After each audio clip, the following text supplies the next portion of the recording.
If you're looking for a soft approach, go watch a motivational speech. This is where I strip away the excuses and call out the weak points. We're diving into this frickin' strange stuff that separates the men from the losers.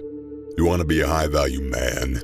Then drop the self-pity and get ready to hear the truth, even if it stings. Chapter 1. Unconventional Listening Skills. Alright, time to get real. Because if you want to be the kind of man that people can't help but respect, you need to master the art of listening.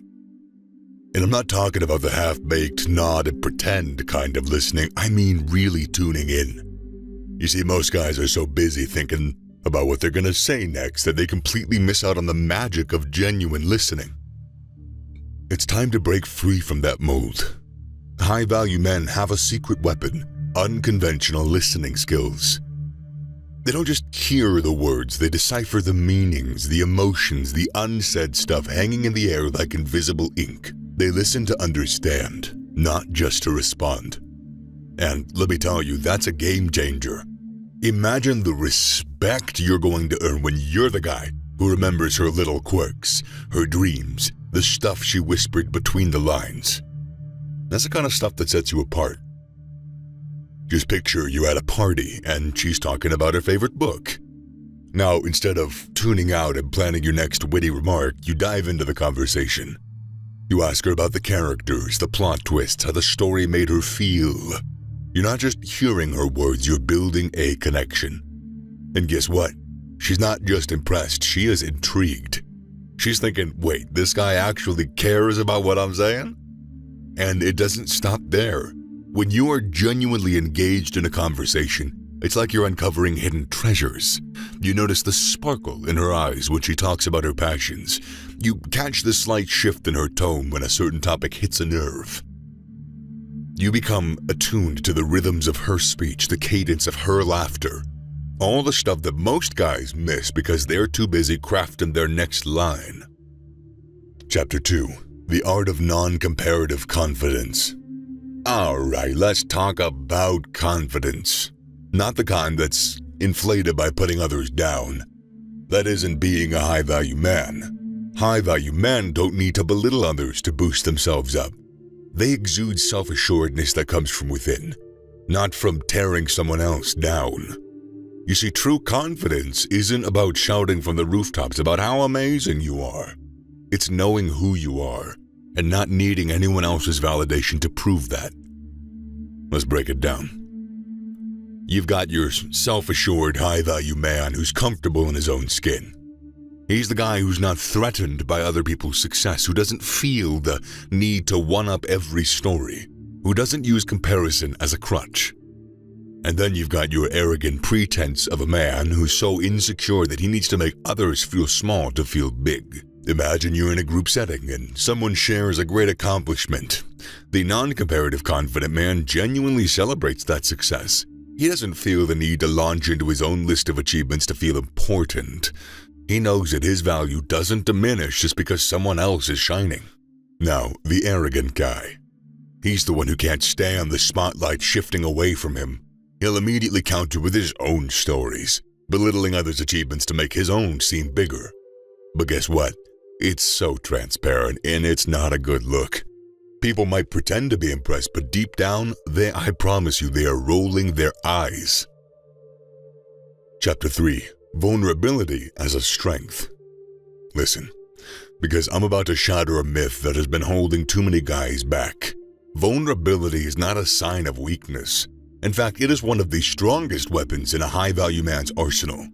Society teaches us that vulnerability is a flaw, a chink in the armor that should be hidden at all costs. But let me tell you straight, that's such bullshit. Vulnerability is like the secret doorway to genuine human connection. It's the key that opens doors that you didn't even know existed. When you let your guard down and share your struggles, your fears, your insecurities, you're inviting someone into your world, your real, unfiltered world. And that takes guts. It shows that you're not just another cardboard cutout. You are a real person with real layers, emotions, and experiences. Think about it. When someone else opens up to you, how does that make you feel? Feels like they're handing you a piece of their soul. and suddenly you're connected on a deeper level. That's the power of vulnerability. It's like taking off your mask and allowing someone to see you, the raw, authentic you. Now, I get it, you're probably thinking, but doesn't that make me look weak? No. Vulnerability is strength. It is the strength to admit that you are human, the strength to share your truth even if it's uncomfortable, the strength to face your fears head-on. High-value men don't hide behind a facade. They step into the arena of vulnerability. They are armed with knowledge that it takes a strong person to be open and real. But of course, do it with caution. You can't be vulnerable with everybody. Only the people that you trust and you want to be closer to. So, how do you embrace vulnerability without coming across as a sob story? It's all about balance. Share your experiences, your lessons, your feelings, but do it with a purpose. Don't just dump your emotional baggage on someone's doorstep. Instead, share what you've learned from it. Express your growth and how those experiences shaped you into the person that you are today. For instance, instead of saying, "I'm a mess, I have no idea where my life is headed," try saying, "I've faced challenges and they've taught me to adapt and overcome. Now I'm focused on building a future that aligns with my values." See the difference? Vulnerability with purpose is empowering, not weak. Chapter 4. Embracing Imperfections. Alright, let's cut through the smoke and mirrors. Nobody's perfect. Not you, not me, not anybody. But you know what's really interesting? Embracing those imperfections. It's time to ditch the exhausting pretense of projecting an image of perfection. Look, we're bombarded with images of so-called perfection day in, day out. From social media to advertisements, we are fed a constant stream of stunning bodies, curated lifestyles, and filtered realities. And what does that do to us? It makes us feel imperfect. It makes us think that unless we measure up to these impossible standards, we're somehow lesser. And guess what? It's all a facade. It is a smokescreen designed to sell products and sell ideals. And you, my friend, are not for sale. You are a unique, imperfect person with a story to tell and a journey to share. When you own your imperfections, you radiate reliability. You become a three-dimensional character in a world full of pretenders. People that don't want to admit that, not even to themselves, they share flaws, despite that being okay. Think about the people who inspire you. Are they the ones who seem flawless? Or are they the ones who have battled through challenges and emerged stronger? I'd be willing to bet that it's the latter. Chapter 5. Harnessing Eccentric Passions. Here's the thing, dude. Everyone's got something that they geek out over. Whether it's ancient history, vintage records, competitive knitting, gaming, or collecting rare tea leaves. It's those passions that make you come alive, that make you excited to dive deep into a topic or a hobby. And you know what's really magnetic about that?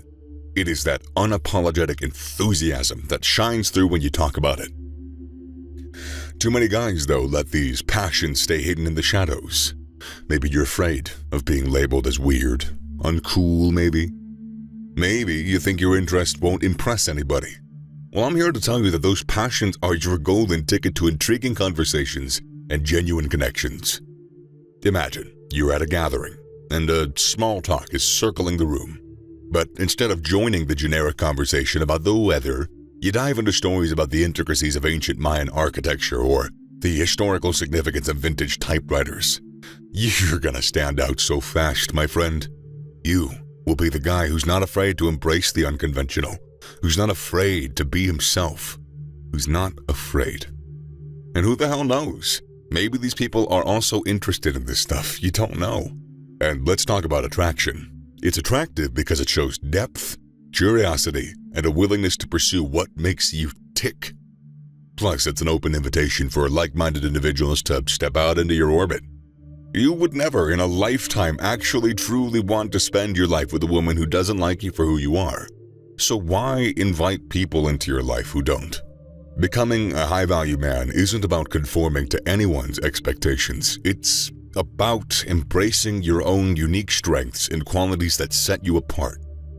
So for your own sake, dude, be yourself and do it with pride, or you'll drown.